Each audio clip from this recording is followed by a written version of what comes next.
few chooks like I do, sometimes you want to give them a bit of a treat. And if you're going to give them a treat, why not give them something that they'll not only find delicious, but that's actually good for them. And I'm thinking about mealworms. Yum! You can buy mealworms from the feed store like Farmlands or from pet shops. They sell them for feeding pets like lizards and fish and birds. And chickens love them too.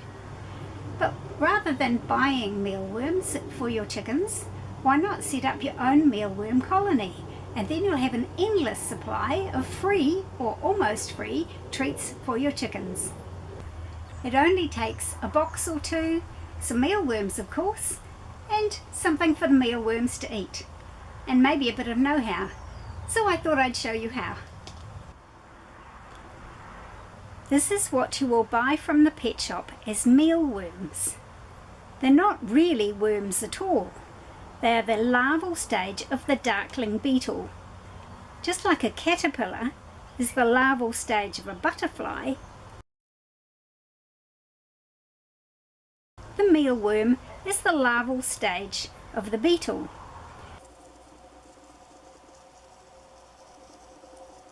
In New Zealand, these are a species called Tenebrio molitor. In other countries, there's a different species called Zophobos morio, which is sometimes also called superworms. These are bigger than the Tenebrio, but they don't seem to be available in New Zealand. So to grow your mealworm colony, obviously you need a few mealworms to start off with. You need a box to keep them in.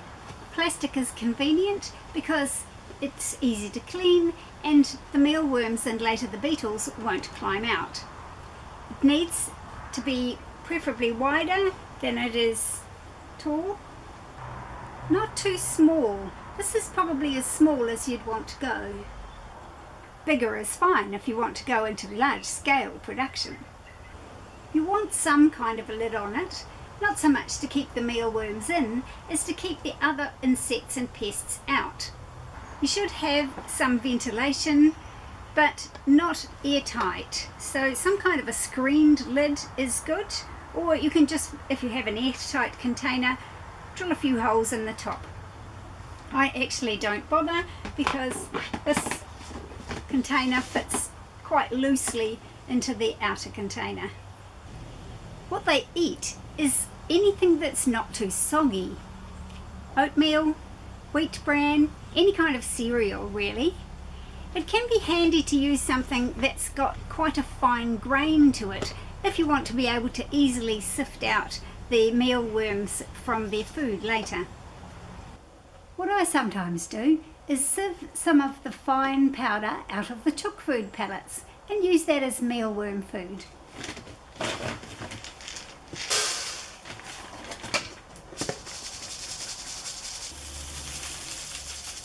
Put an inch or two into the bottom of the container and then you just put the mealworms in right in their feed. They live in it.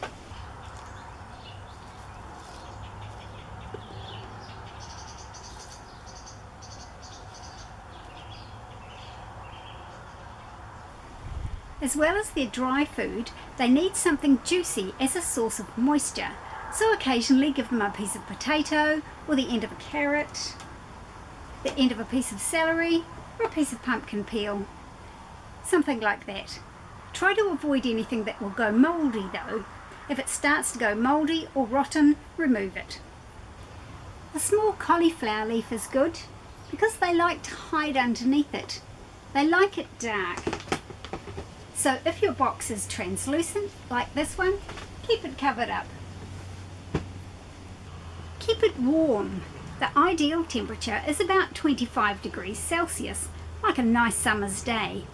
But you don't need to be too fussy about it. The warmer it is, the faster they will grow and multiply. When I first got my mealworms, they were happily wiggling about nicely. I put them into their food dish and put it out in the shed, and the next morning I thought they were all dead. Actually, they just got a bit cold overnight and stopped moving around and kind of went all sleepy or almost in a state of hibernation. So don't panic if yours get too cool. Just warm them up and keep them warm enough to keep eating and growing. As they grow, they shed their skin just like caterpillars.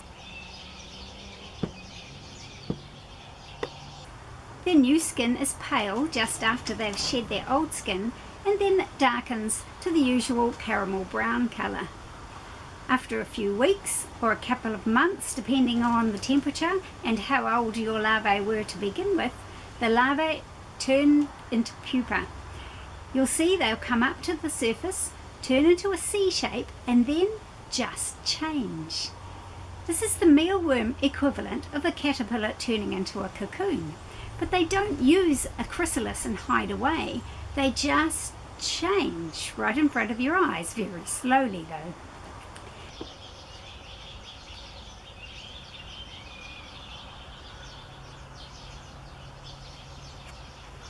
They spend 2 or 3 weeks in the pupa stage, not moving very much, concentrating on turning into an adult. And then the pupa turns into the beetle. Again, just more or less without any covering at all. It just slowly transforms from a pupa into a beetle. At first, the new beetles are pale with orange heads.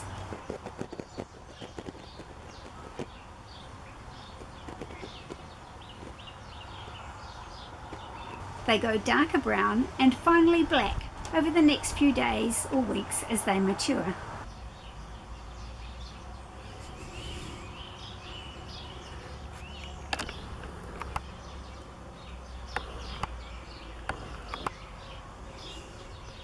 The adult beetles mate and lay tiny eggs, tinier than a pinhead. You can sieve out the adults from the eggs and let the eggs mature if you want to raise separately this new batch of larvae. But you can just leave them all together. The adults don't seem to eat the larvae or the eggs as long as they've got plenty of other food to eat. Chickens love the mealworm larvae and the pupae and the adult beetles too. And they're all good for them. Vitamins, minerals, essential fatty acids, and lots of protein. They're comparable to beef. Mealworms are completely edible by humans too, and are traditional food in several countries in Asia, Latin America, and Africa. They can be included in stir fries, ground into tortillas to enhance the protein concentration, or deep fried to make a crunchy snack. In 2015, it was discovered that mealworms can actually eat polystyrene. Every year we throw away tons of polystyrene, and it takes decades to degrade in our landfills. But these little things can turn it into usable food and soil conditioner. So these little beetles might have an important role in cleaning up our world and feeding its people.